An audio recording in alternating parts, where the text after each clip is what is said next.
Nung last upload, pinakita ko sa inyo yung ganap ng piyesta dito sa Samar. Ngayon naman, mapapanood mong pinaghirapan namin at pinaka-main event, ang palarong Pinoy.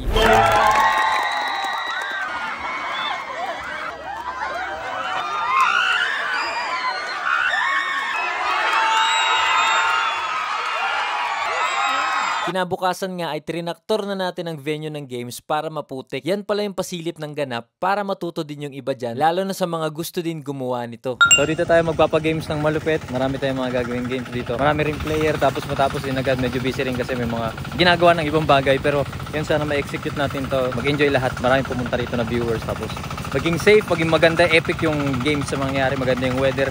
Lahat-lahat tumugma. Lahat-lahat makisama. Kinagabihan naman ay nag-ikot tayo sa barangay para maghanap ng players at daming nagpalista sa atin. Kahit sino pala ay pwedeng sumali sa malupit na ganap bukas. Busy nga yung iba sa mga color games dahil fiesta na din talaga. Iba-iba din yung mga laro at walang talo dahil may matatanggap lahat. Butas na naman ang bulsa ni King Lux dito. Sunod ay pumunta naman tayo sa putikan para trabahuin yung paggaganapan ng laro. Grabe nga yung boys dito. Literal na puyat, pawis at dugo dahil di maiiwasan yung gasgas habang nagtatrabaho. Sinisecure natin na matibay sa makakaya natin. Lalo tong Palo Cebo dahil last year ay nagpalaro din tayo pero may mga di inaasahang nangyari. I-edit at i-upload din natin yan soon para mapanood mo yung sinasabi ko. Dapat ding lagyan ng bato yung ilalim ng kawayan para may lock siya ng konti at di masyado gumalaw. Kaya ngayon kahit puyat ang lahat ay kailangang tapusin. Tinesting din natin kung kaya ba at sobrang hirap pala. Ito, itesting natin yung ginawa ng boys. Tibay. So, pero testing nga natin kung kaya ba maka-akyat sa dulo.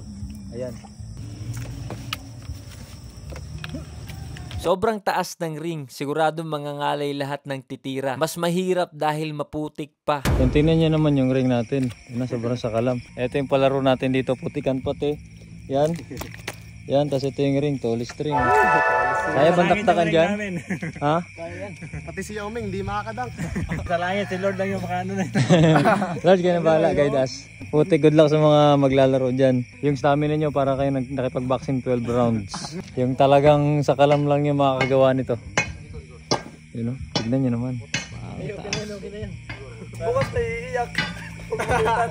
Oh, may iiyak rito bukas, may maubusan ng stamina. Sunod ay ilalagay naman yung flag sa tuktok ng kawayan. Pinaka-challenging yung paglagay ng flag sa tuktok, lalo't wala kaming hagdang gamit kaya kailangang manu-manuhin. Buti na lang, andyan si Dave. Yung malupit na tarsier na ang bangis umakyat para lang mailagay yung flag. Tinawag nating tarsier dahil parehas rin kaming Boholano at ang kapit niya sa pag-akyat. Ito yung actor natin. Yun. Stuntman! Stuntman Jackie Chan. Yun o. Ong back ng Bohol. Napakahirap niyan lalo't ang dulas na ng kawayan dahil sa putik at nakakangalay din talaga sa buong katawan. Ilang post na lang, Dave. Kasan mo pa, Dave. Yun, at nalagay na rin ng flag sa wakas at may nanalo na. Sa tagal na pagtatrabaho ay natapos din at inabutan na nga tayo ng madaling araw. Woo! Yeah! Sa mga players dyan, good luck sa inyo. Natulog lang kami ng ilang oras at eto na nga ang araw ng fiesta. Siyempre, gutom na ang lahat kaya pakals na. Nga nagsabi kagabi, naantay din nila yung mga pag-games natin kasi mabibigay buhay daw dito sa barangay. Bibigyan natin ng happiness yung mga kalugar natin dito sa Samar. Pagtapos kumain ay pumunta na nga tayo sa field at binasa ng konti para sa final touch. Insay! Ayan pala si Boss Nestor Tejano, isa sa mga tumulong sa atin sa field. Check nyo page niya. Salamat sa iyo at sa grupo mo, Idol. Mainit, pagod, lahat-lahat na pero magiging sulit. Yun, salamat Lord, kaya na bahala. Thank you, God bless lang. I-bless lang tayo ni Lord, tapos protektahan din.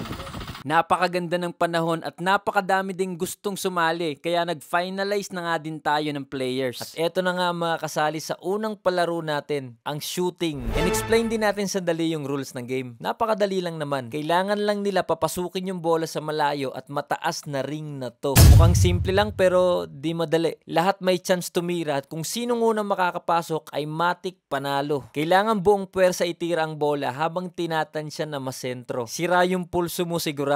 Samahan pa ng madulas na putik.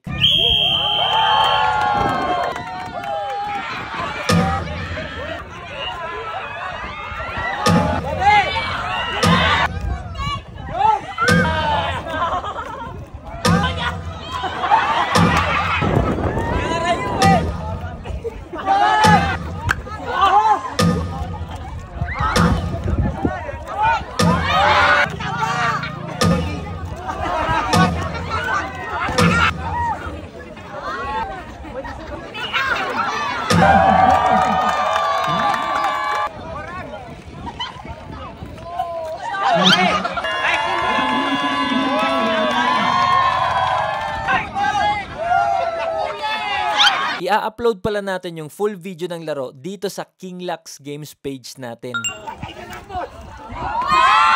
Sunod ay nagtawag tayo ng players para sa next na laro. Ito yung All-Star 3v3 kung saan kailangan nilang umiscore ng 3 para manalo. Mas mahirap to dahil takbuhan at tagawan ng bola ang mangyayari habang nasa putikan.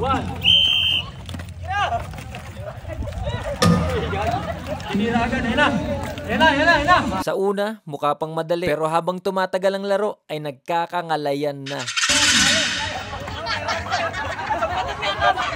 Ayan o, nadudulas-dulas na nga. Ayan pa isa. Puno na rin yung putik sa katawan nila. Sunod na laro ay ang boxing ng mga Becky. Medyo nakakakaba nga to dahil di mo alam kung saan tatama yung suntok. At bukod pa doon ay nakapiring sila. Muntik-muntikan pa nga tayo dito. Sunod naman ay ang Face the Cookie, kung saan kailangan lang ipasok at kainin yung biskwit galing sa noon nila nang di hinahawakan. Nakakatawa nga to dahil lap trip yung mukha ng players. Sa mga di nakakaalam, pang second year ko na palang nagpapalaro sa baryo namin. Di ko lang na-upload yung last year pero soon mapapanood mo din yun. Kahit puro palabas lang tayo ng pera at walang balik sa mga gantong ganap, ay ayos lang dahil nakakapagpasaya naman tayo.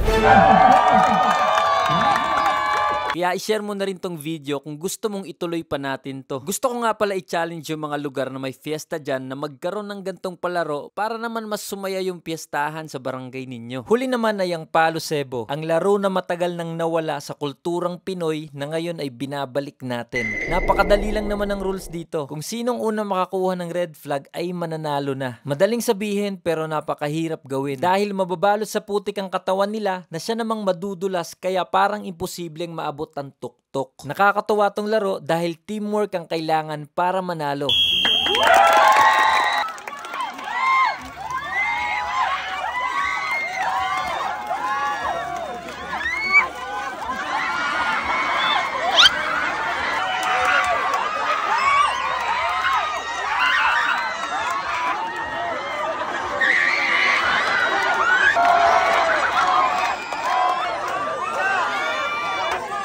Grabe ang hirap, ewan ko may mananalo pa dito.